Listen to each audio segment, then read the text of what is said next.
ஓம் சரவண பவ. வேலும் மயிலும் சேவலும் துணை. என் பிள்ளையே, முருகா, நீங்கள் என்னை எந்த அளவிற்கு பாதுகாத்தாலும் என் மனம் அடுத்து வரப்போகும் கவலைகளைப் பற்றியே யோசிக்கிறதே.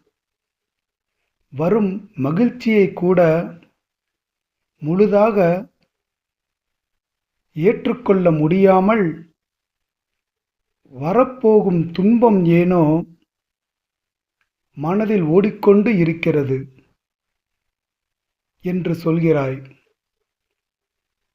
என் பிள்ளையே, இன்பமும் துன்பமும் கலந்ததுதான் வாழ்க்கை இருக்கும்.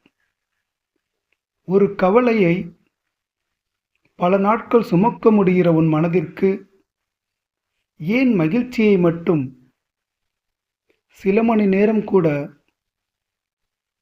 சுமக்க முடியவில்லை என்று யோசி. நீ கவலைகளுக்கு அதிக முக்கியத்துவம் தருகிறாய். ஆனால் சில மகிழ்ச்சியான நினைவுகளை சுமந்து பல கவலைகளில் இருந்து விடுபடவும் முடியும். இப்போது உன் மனதில் தோன்றும் கவலைகளுக்கும் தீர்வினை தருகிறேன். இப்போதே அந்த கவலைகள் தீர்வதற்கான செயல்களை செயல்படுத்துகிறேன். என் மனதில் உள்ள கவலைகளை மாற்றி முருகன் மகிழ்ச்சியை தருவார் என்று பதிவிடு. கவலைகள் மாறும்.